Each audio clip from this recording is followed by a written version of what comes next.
Hola, ¿qué tal? Comenzamos el programa con nuestra entrevista. Esta semana en un rincón distinto del Parlamento, la sala de exposiciones donde Patricia Hernández, secretaria segunda de la mesa y diputada del Grupo Socialista, nos ha recibido.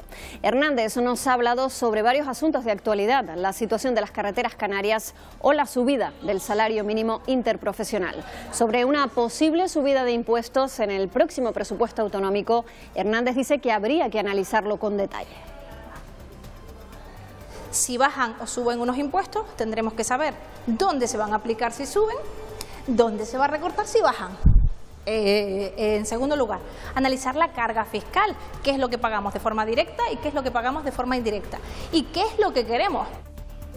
Semana de pleno donde se ha hablado de las relaciones Canarias-Estado, de carreteras y de inmigración.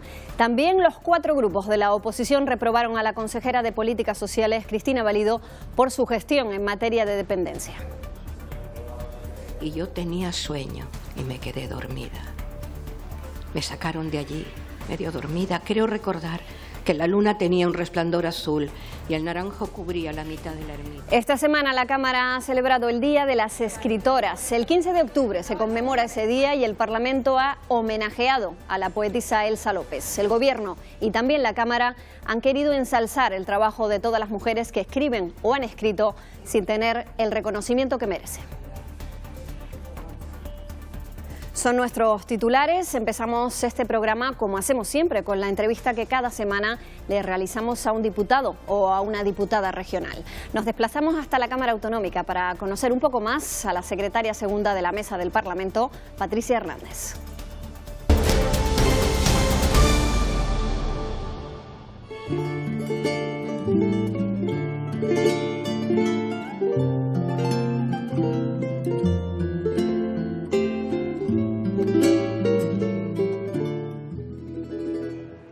Estamos hoy en la sala de exposiciones del Parlamento de Canarias que acoge una muestra de Roberto Ranz y vamos a conocer hoy a una diputada que además es secretaria segunda de la Mesa del Parlamento. Hoy nos recibe Patricia Hernández aquí en la sala de exposiciones de la Cámara Autonómica. ¿Qué tal? Muy buenos días, Patricia. Muy buenos días. Vamos a empezar con un tema que ha sido noticia esta semana, que ha sido la reprobación a la consejera de Políticas Sociales, Cristina Valido. 4 de los grupos parlamentarios, entre ellos el suyo, han decidido reprobar a la consejera por su gestión en dependencia. Hay un grupo, el grupo mixto, que no apoyó, no respaldó esa reprobación, que les reprochaba a ustedes, a los grupos, no haber hecho propuestas alternativas en lugar de recurrir directamente a la reprobación. No, bueno, nosotros llevamos haciendo propuestas alternativas durante no solo meses, sino años, y son propuestas alternativas y ejecutadas. Yo debo recordar que yo dirigí hasta que entró Cristina Valido, reprobada por el Parlamento, el Departamento de Dependencia, y dejamos un plan de choque con en torno a 30 trabajadores más, y por ejemplo la consejera reprobada decidió quitar trabajadores de ese departamento para ponerlos en otro sitio. Personas que estaban contratadas para eso y solo para eso, se lo digo yo, que fui quien inició ese plan. O sea, ¿qué propuestas ha habido? Este grupo parlamentario, el grupo mixto, lo que hizo fue abstenerse. Solo Coalición Canaria defendió a la consejera Valido en la nefasta gestión en materia de dependencia, como ha quedado acreditado.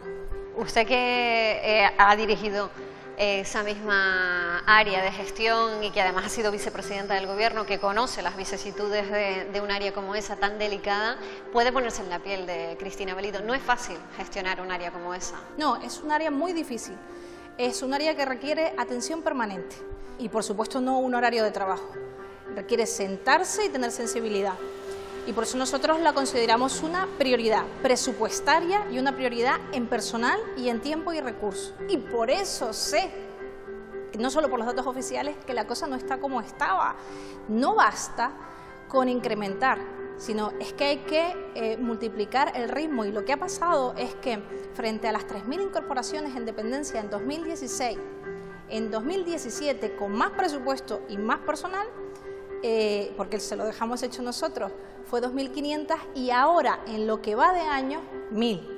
En lo que va de año que estamos casi terminando, de manera que el ritmo se ha desacelerado con 1.000 millones más en el presupuesto del Gobierno de Canarias. Y sin embargo, bueno, creemos que esa cuestión no está implicando un compromiso como el Grupo Parlamentario Socialista cree que debe tener la dependencia. Hay otra área, esta semana también se celebraba en pleno, aparecía en comparecencia el vicepresidente del Gobierno y también consejero de Transportes y de Obras Públicas, y usted, precisamente, era muy crítica con la gestión en materia de carreteras. Un 7% hace 15 días. El presupuesto en materia de infraestructuras viarias, de carreteras, del Gobierno de Canarias tiene una ejecución de un 7%. En fin, no parece razonable que cuando haya recursos no se gasten, cuando el discurso que se ha mantenido a este tiempo es que veníamos con retraso por falta de recursos, ahora los hay y no los gastan. Y sin embargo escuchamos de forma reiterada que el problema es que no vienen recursos de Madrid. Insisto, que son presupuestos aprobados y que no se lo ha gastado.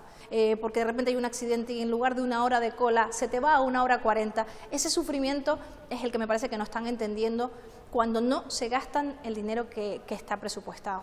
Hablando también de dinero, aunque no de transporte, bajada del salario mínimo, subida del salario mínimo interprofesional a 900 euros, Pedro Sánchez lo ha anunciado, muchos lo celebran, pero economistas, otros sectores, otros partidos políticos, no tanto, porque dicen que eso va a suponer sacar el dinero de otro sitio, ¿no?, para poder compensar esa subida. Sí, así es, de los beneficios empresariales.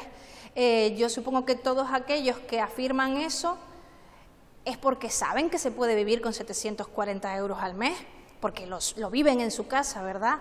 En fin, me parece de un cinismo, de una hipocresía que aquellos que tienen más de 3 veces el salario mínimo interprofesional entrando todos los meses en su cuenta, crean que es muy alto 900 euros al mes. Yo creo que es impropio de aquellos que representan a los ciudadanos decir que un salario de 900 euros es mucho sin haberlo vivido, Sin embargo, también va a haber subida de impuestos. Bueno, pero no a los que van a cobrar 900 euros. Las subidas de impuestos se limitan a las rentas más altas. De hecho, los autónomos van a facturar por los ingresos reales, es decir, una redistribución de la riqueza, porque los datos macroeconómicos, que van genial desde hace muchos años, no están llegando a la economía real. Antes hablábamos de que los hoteles están llenos, pero los sueldos son los mismos o más bajos, y ahora le intentamos llevar a una redistribución global de la riqueza del Estado español. Entonces, aquí en Canarias, extrapolando esos datos aquí a las islas, que es donde vivimos, una subida de impuestos que pide el Partido Popular en esos presupuestos autonómicos que se negocian para 2019, ¿ustedes la apoyarían? A nosotros nos parece que hablar de impuestos concretos, como se quiere decir, por ejemplo, una subida o una bajada del IGIC sin una medida global, nos parece que no debemos plantearlo así como administración pública. En primer lugar, si bajan o suben unos impuestos, tendremos que saber dónde se van a aplicar si suben, dónde se va a recortar si bajan. En segundo lugar, analizar la carga fiscal, qué es lo que pagamos de forma directa y qué es lo que pagamos de forma indirecta, y qué es lo que queremos, cómo se divide nuestra estructura de la renta. Y, bueno, pues como se ha hecho con el Gobierno de España, pues la gente que cobre menos de 1.000 euros, por cierto, 1 de cada 2 en esta comunidad autónoma que trabaja cobra menos de 1.000 euros al mes, pagas extras prorrateadas, y es evidente que esta gente no puede asumir una subida de sueldo, pero que también, de impuestos, pero que también cuando una persona se lesiona de la rodilla, y que esa rodilla implica que pueda perder su puesto de trabajo, necesita que operarse de forma urgente. Porque entonces en ese equilibrio tiene que estar. Lo que pasa es que la hipocresía de hay que bajar los impuestos sin decir de dónde se recorta, o hay que subirlo y sin decir dónde se va a incorporar, me parece que es poco serio, en mi opinión, y esta sí que es una opinión personal. Reforma electoral en camino. Va al Senado la próxima semana, 23-24 de octubre. Se está debatiendo también esta semana la reforma del Estatuto de Autonomía. Ustedes fueron, el Grupo Socialista, el Partido Socialista, uno de los perjudicados en las elecciones anteriores por número de votos y escaños no correspondidos. ¿Esperanzas en que realmente esa reforma electoral encamine o cambie la situación del voto en Canarias? Sí, más allá de que haya sido la candidata más votada y sin embargo con la formación política la segunda en número de diputados, yo creo que no puede ser que constantemente el tercero en número de votos gane las elecciones. Ya no que gobierne con alianzas electorales, sino que gane las elecciones en número de diputados. Tanta discrepancia tan permanente entre lo que votan los ciudadanos y lo que se refleja en la Cámara, creo que es inconcebible para el común de los mortales. Es un paso en modo de consenso que solo tiene a los dos grupos que usted citaba antes con la reprobación, a Coalición Canaria y al Mixto en contra. Y digo que es una reforma bastante prudente en la incorporación de una lista regional que además permitirá que la gente pues vea claramente quién es el candidato a la presidencia del gobierno, y creo que es muy positiva para esta tierra. Precisamente habiéndose quedado a las puertas de la presidencia del gobierno y con unas elecciones vistas, ¿por qué no se presenta de nuevo a presidenta del gobierno y sí a la alcaldía de Santa Cruz de Tenerife? Bueno, en primer lugar porque mis compañeros me han pedido que me presente a la alcaldía de Santa Cruz, pero le mentiría si dijera que esa es la razón exclusiva. Yo desde pequeña quería ser, cuando estas cosas que se preguntan de niña, ¿qué quiere ser de mayor? Yo siempre decía que iba a ser alcaldesa, nunca presidenta del gobierno, ni una vez alcaldesa. Y cuando lo más decía, cerca, normalmente se empieza claro, en la política sí, municipal, ¿no? Sí, yo empecé en el Senado. Y cuando me decía, ¿quieres ser? Digo, no, voy a hacerlo. Bueno, siempre he estado rondando, estuve en grupos de carnaval, en fin, digamos que tengo vida muy chicha, más ¿no? cercana a la vida chicharrera. muy chicharrera. No obstante, es verdad que hay gente que me pregunta, bueno, ¿has estado en esta línea? Bien, yo llevo unos años siendo secretaria general del PSOE de Santa Cruz, por lo tanto muy vinculada también a los intereses de esta ciudad de forma directa, no solo para pedir más pediatras, sino de forma directa en la vida municipal. Y el PSOE considera, y yo también considero, que conmigo de candidata podemos ganar la alcaldía en una plaza difícil. Creemos que vamos a ganar. Se abre una ventana de oportunidad en un proyecto que creemos que está agotado, que es el de Coalición Canaria, desganado, se le ve al señor alcalde, cansada la ciudadanía de los mismos de siempre, y por eso asumo este reto que para mí es muy ilusionante. Bueno, pues si le parece, ya hemos dado alguna pincelada de ese perfil más humano que conocemos en la segunda parte de esta entrevista, pero si le parece vamos a seguir hablando de más Patricia Hernández persona y no tanto política.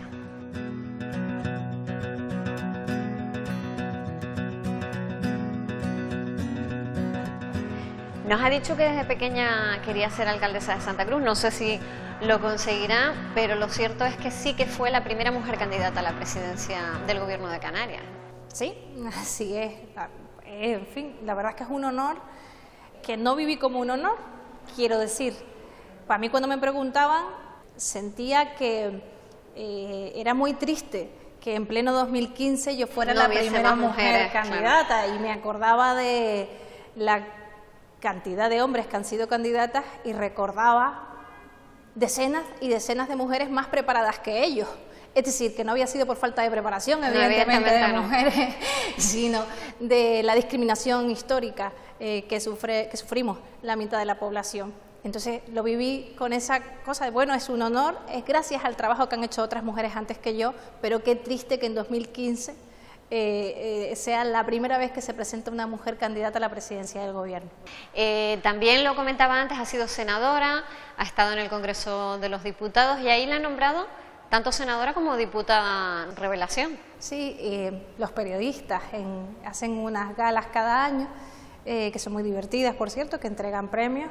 Y mi primera legislatura en el Senado y mi primera y única en el Congreso de los Diputados, pues tuve el honor de tener ese leoncito, que los guardo con mucho... De llevarse el reconocimiento, sí. A ver si los trasladamos aquí a Canarias también. Pues sí, estaría muy bien que esas instancias de los periodistas, y le digo que la verdad es que disfrutamos de su trabajo, ponen vídeos del recorrido del año y está muy bien. Yo pues iría. Podría ser una iniciativa, la invitaríamos, a ver si lo organizamos. Más atrás todavía, más a la infancia, practicaba gimnasia rítmica, baloncesto, todas esas cosas que luego cuando pasan por aquí me dicen los diputados, pero ya no tengo tiempo de hacer nada, y además con un hijo, ¿no? Tengo poco tiempo, la verdad, para eso, pero sí le debo decir que yo casi que además era todo a la vez, porque mis padres trabajaban de sol a sol. Y entonces claro, había que meterle en actividades complementarias. Desde el violonchelo, o sea, la música, porque era solfeo, ya saben los que me están escuchando que ya han estudiado que no es solo la actividad del instrumento, sino también practicar, claro. Claro, y practicar y otras asignaturas complementarias, otras ramas complementarias. Pero además de eso, bueno, pues mi abuela me llevaba pabellón municipal de deportes, el conservatorio estaba en el Viera y Clavijo, luego después iba itinerando por la ciudad. Pabellón, baloncesto, patinaje, pero eso fue muy poco, y el violonchelo en el Viera y Clavijo. Luego nos lo cambiaron por la cervecera, por la Vuelta a los Palos.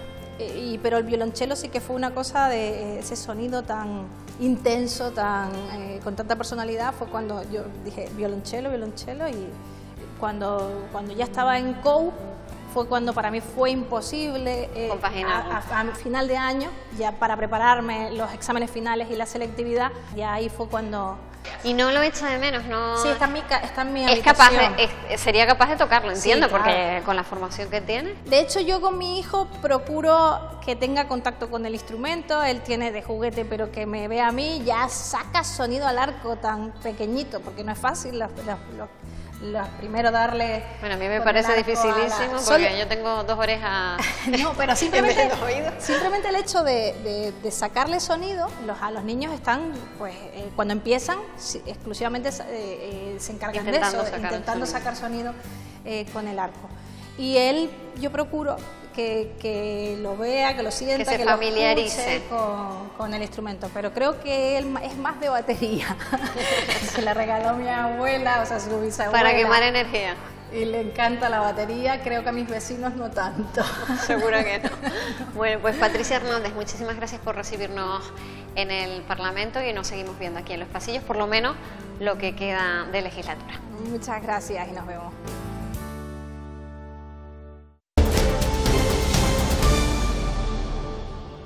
Vamos ya con el repaso a la actualidad semanal y empezamos con el Pleno, que comenzó, como es habitual, con las preguntas dirigidas al presidente canario. Fernando Clavijo ha explicado cómo se encuentran las relaciones entre los gobiernos de Canarias y del Estado, con la mirada puesta en la reunión que mantendrán ambos ejecutivos la próxima semana. El Gobierno ya trabaja en la reunión que mantendrán Clavijo y Pedro Sánchez, un encuentro clave para las relaciones Canarias-Estado y que será un día después de que el Senado, según está previsto, apruebe el nuevo Estatuto de Autonomía. Convencer al presidente del Gobierno de que los 598 millones de euros del superávit lo podamos gastar en los servicios esenciales. Vamos a hablar y a seguir propiciando lo que es el diálogo y entendimiento entre los dos gobiernos, porque una cuestión es la batalla política y otra cuestión es el respeto institucional. Una opinión que no es compartida por el líder de Nueva Canarias. Fue un error su reunión con el líder de una parte de la derecha española, el señor Casado, porque salió con un discurso que no es de la institución Gobierno de Canarias, un discurso de partido. Si queríamos blindar los derechos de los canarios para no depender de la aritmética parlamentaria en el 19 y para poder reivindicar legalmente nuestros derechos, necesitábamos el apoyo del líder de la oposición. Podemos ha pedido al Gobierno que actúe para evitar la teórica subida de precios ocasionada por el descuento al 75%. ¿Cree usted que se puede seguir perdiendo el tiempo, dejando que sean las compañías aéreas las únicas beneficiadas de esta y que se sigan incrementando los precios? Nosotros estamos defendiendo que el Ministerio de Fomento haga público, porque tiene un organismo para vigilar eso. Ahora que ustedes gobiernan en Madrid, hágalo. También a debate el repunte en la llegada de inmigrantes y la no reunión de Sánchez en Lanzarote para hablar de esta situación. Un nuevo desplante que es solo un paso más hacia el estrangulamiento de Canarias diseñado por el Gobierno socialista. La negativa a tratar la situación migratoria, la reticencia a cumplir la agenda canaria. La obligación de exigir que esos acuerdos se cristalicen. Lo vamos a hacer con respeto, lo vamos a hacer con lealtad, como siempre hemos actuado, lo vamos a hacer con diálogo, pero con firmeza también. Sobre presupuestos y la posibilidad de que se rebaje el IGIC, como piden los populares, ha preguntado el PSOE. ¿Dónde se va a dejar de gastar esos recursos? El Gobierno, recursos que, como saben, van a tener que renunciar para contentar al Partido Popular. ¿Va a haber rebaja fiscal? Sí, porque antes de dárselo a los bancos se lo devuelvo a los ciudadanos. se lo devuelvo a los ciudadanos canarios. ¿Cuál será? Pues mire, la que negociemos. Y por el encuentro con Sánchez también se interesó el portavoz nacionalista. El Grupo Nacionalista Canario quiere que la relación con el Gobierno de España sea una relación correcta, institucionalmente correcta, pero eso requiere reciprocidad. Yo soy siempre partidario de hacer autocrítica, pero en este caso creo que el Gobierno de Canarias no ha elevado la tensión en absoluto, no ha habido una voluntad, todo lo contrario. La reunión será el 25 de octubre a las 12 del mediodía en la Moncloa. La llegada de más de 900 inmigrantes indocumentados a las costas canarias en los últimos meses también ha centrado parte del debate. Nueva Canarias preguntó al Gobierno qué soluciones se plantean principalmente para los más de 200 menores llegados a Lanzarote. El Ejecutivo responde que hasta que se les pueda practicar las pruebas óseas no es posible mover a los menores a otra isla. La improvisación a la hora de habilitar los lugares donde han sido alojados estos niños es lo que ha puesto en entredicho y es lo que ha supuesto problemas de convivencia en la isla de Lanzarote. El CIBE no funciona y lo saben hace mucho más tiempo. La distribución de menores entre islas no se puede hacer sin las pruebas óseas y por eso se han acumulado muchos menores a la espera de las pruebas para derivarlos a otras islas. Los cabildos tienen las plazas, la distribución se va a producir, pero cuando la Fiscalía nos autorice. Sobre este fenómeno preguntaba el Grupo Nacionalista. El consejero de Presidencia respondió que el Gobierno trabaja para prevenir brotes xenófobos. Deberíamos tener la capacidad de los que tenemos la diligencia, la oportunidad de estar en la actividad pública, de tener capacidad de diálogo, de cooperación, de colaboración y, por supuesto, mucha coordinación.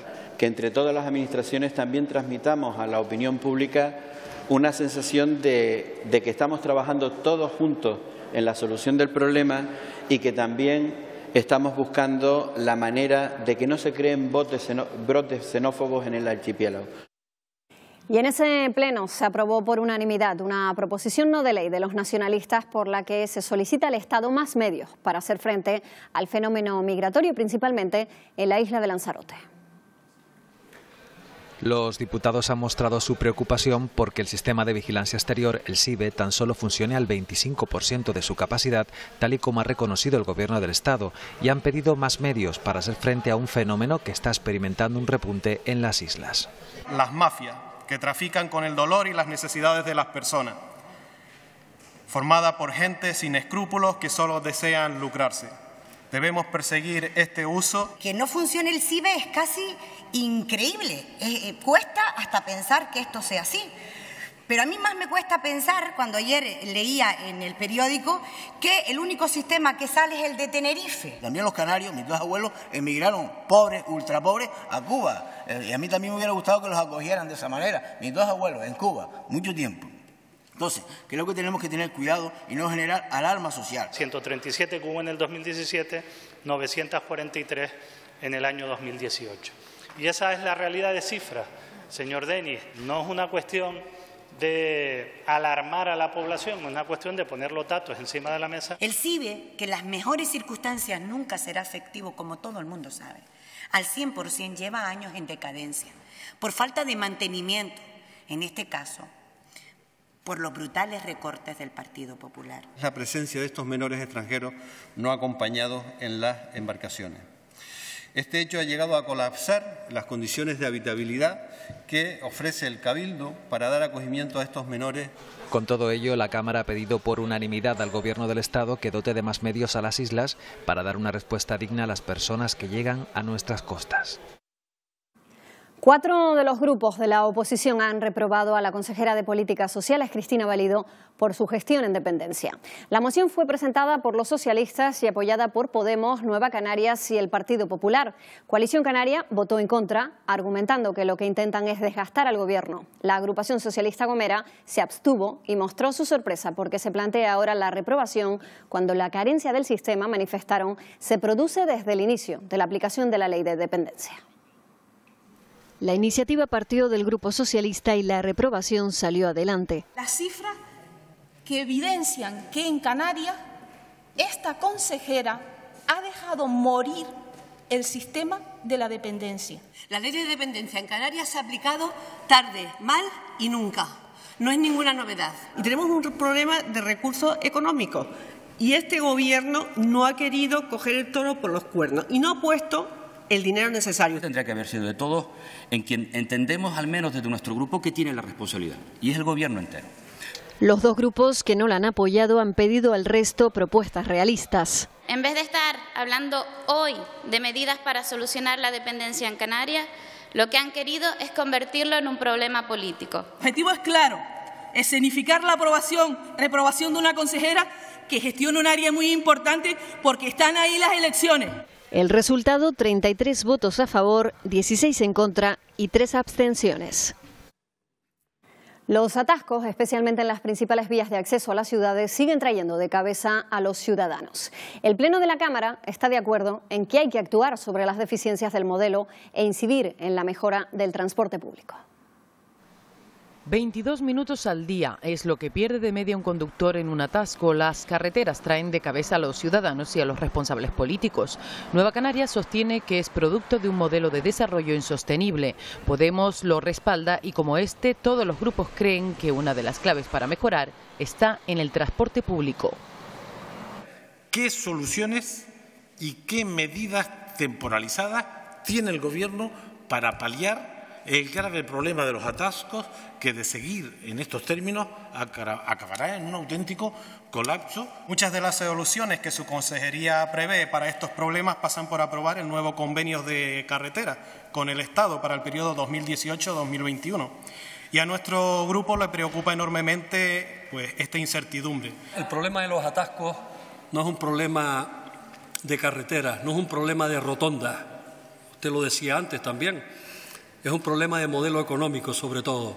No tenemos conciencia de transporte público y no veo que el Gobierno de Canarias ponga todo lo que tiene que poner para que efectivamente los ciudadanos, a la hora de optar, puedan elegir un transporte público en vez de uno privado. Los presupuestos estaban planificados y aprobados. Y discúlpeme, señor consejero, que vuelva a citarle sus presupuestos, los que aprobó con la agrupación socialista Gomera y con el Partido Popular, y los que usted solo ha ejecutado un 7%. En las islas no capitalinas hacen falta infraestructura, hace falta terminar esa infraestructura porque hay que darle seguridad a nuestras carreteras para evitar aumentar en accidentes de tráfico. Seguimos demandando que la política tiene que ser otra. El Gobierno dice que sin convenio no es posible ejecutar obra nueva y que concentran sus esfuerzos en terminar lo que ya está empezado. Ya estamos en condiciones de llevar en los próximos consejos de Gobierno la aprobación del gasto plurianual, por tanto permitiendo licitar una de las obras más importantes, si no la que más, del convenio de carretera en la isla de Tenerife, condicionado, como está la carretera de la Aldea, la segunda fase, a que se firme el convenio de carretera. El consejero ha reconocido que queda mucho por hacer en materia de carreteras. Precisamente las retenciones en las autopistas de Tenerife se han tratado en la Comisión de Estudio del Transporte en el Parlamento. Según el jefe de movilidad del Cabildo tinerfeño, Pedro Luis Campos, más de 4.200 vehículos pasan cada hora entre las 6 y las 10 de la mañana por la autopista TF5 a la altura de La Laguna. En la TF1 se concentran cada tarde 3.800 vehículos por hora. El ponente adelantó que el Cabildo ya ha cerrado acuerdos para fomentar el transporte colectivo. Hemos establecido un convenio con Azotel para realizar planes de movilidad en establecimientos hoteleros. Tenemos diferentes acuerdos con colegios del corredor norte, del corredor de la TF5, para estudiar las pautas de movilidad del alumnado y poder potenciar las líneas de TICSA o potenciar el transporte colectivo escolar. En esa comisión también compareció la exdirectora de Globalia en Canarias, Raquel Lucía Pérez, quien presentó un informe que prevé una subida del precio de los billetes aéreos entre las islas y la península. Se debería, dijo, al coste de la gestión del nuevo descuento para residentes por parte de las compañías aéreas y al aumento del precio del combustible. El coste de gestión de la subvención a las compañías aéreas les está costando, en el caso de Europa ha hecho el estudio, un 2,5, por encima del 2,5. Esto supone que a la larga, no actualmente se está haciendo, pero que a la larga, por el mismo motivo que dije antes, que no son una ONG, esto puede repercutir en el precio. Los pequeños agricultores del archipiélago han expuesto las necesidades del sector en la Cámara, en una comisión parlamentaria en la que también compareció el presidente de la Asociación de Enólogos de Canarias. Las ayudas del POSEI y la inversión para fomentar la incorporación de los jóvenes al campo son algunas de las reivindicaciones trasladadas por los pequeños agricultores durante su comparecencia en comisión parlamentaria. A un importador de las mismas ayudas del POSEI, ya puede ser REA o lo que fuera, tarda 3 meses en cobrar una importación, 2 meses, 3 meses, y un agricultor que planta papas se pegue 1 año y medio y no cobre el 100% de las ayudas. Hay una agricultura de primera y hay una agricultura de segunda. Demandas que se sumaban a las del colectivo de enólogos, quienes denunciaban el intrusismo que asegura sufren en su sector. Que múltiples vinos que se encuentran ahora mismo en el mercado no han contado con la necesaria supervisión por parte de un profesional cualificado durante toda la cadena de transformación, desde el viñedo al mercado. Toda esta situación implica un evidente riesgo para el consumidor. La competencia desleal fue otro de los aspectos denunciados. Coincidiendo con el Día Mundial de la Concienciación del Paro Cardíaco, el portavoz de Ciudadanos en Canarias, Mariano Cejas, ha registrado una iniciativa para mejorar la formación de las personas en materia de reanimación cardiopulmonar. No solamente tener los equipos técnicos, sino también saberlos usar en un determinado momento. Por lo tanto, venimos a pedir esa formación no solamente para los adultos, para los mayores, sino también para los niños mayores de 12 años, porque conocemos que hay programas europeos que permiten precisamente salvar vidas. Repasamos ahora otras noticias en formato más breve. Un centenar de empresas canarias están ya instaladas y desarrollando su actividad en países africanos como Marruecos, Senegal, Mauritania o Cabo Verde. Así lo expuso en su intervención el consejero de Economía, Pedro Ortega, ante la Comisión de Acción Exterior. Ortega señaló también que 80 empresas de las islas mantienen relaciones comerciales con el continente africano. El ingeniero y catedrático de la Universidad de Las Palmas de Gran Canaria, Roque Calero, realizó una amplia y brillante intervención esta semana ante la Comisión de Industria y Energía. Calero destacó las posibilidades de Canarias para una rápida transición energética hacia la producción con renovables y el autoconsumo. Alertó también sobre los riesgos que implica la posición de varias centrales eléctricas en las islas situadas a nivel del mar. Me preocupa mucho, por ejemplo, que nuestras centrales, por ejemplo Gran Canaria y las de aquí, estén justo a nivel del mar, al lado del mar, con una escollera pequeñita para coger el agua y refrigerar los motores con eso. Estamos hablando de unas condiciones que ante cualquier contingencia, un huracán o algo que sea, nos puede dejar sin electricidad, y dejarnos sin electricidad es lo mismo que matarnos, ¿no? Canarias se unió el 15 de octubre a la conmemoración del Día de las Escritoras. Con un homenaje a la poetisa Elsa López, el Gobierno y el Parlamento han querido ensalzar el trabajo de todas las mujeres que escriben incluso sin ser reconocidas. Ahora recuerda el río sin agua del barranco, el jardín de tabaibas y las uvas muy verdes plantadas en el porche. Con textos como este, que habla de la palma de su infancia, Elsa López recibe en el Parlamento el homenaje a su figura y su trayectoria. Estoy orgullosa de ser canaria. Estoy orgullosa de representar a las escritoras de estas islas, que son muchas. Darle un recuerdo en este momento a esa mujer. No por ser mi madre, sino por ser una mujer valerosa, que me enseñó el valor de la palabra. El valor de enfrentarme a las cosas, el valor de decir lo que pienso y lo que siento frente a todo y frente a todos. Gracias a ti por tu sensibilidad, por tu espíritu, por tu rebeldía constante, por ser transgresora también de todos los tiempos. Eso es un santo y seña que las mujeres tenemos que llevar por bandera. Con este homenaje, Canarias se adhiere por primera vez a la conmemoración del Día de las Escritoras, que se celebra cada 15 de octubre. Y hoy terminamos en el mismo lugar donde empezamos con nuestra entrevista, en la sala de exposiciones, donde ahora podrán ver con detalle la muestra Huellas de Roberto Rams. Una selección de pinturas y esculturas con la naturaleza como común denominador y con las que el artista busca que la ecología esté en boca de todos. La muestra, que ha sido organizada en colaboración con la Asociación Tinerfeña de Amigos de la Naturaleza, se podrá visitar hasta el 31 de octubre.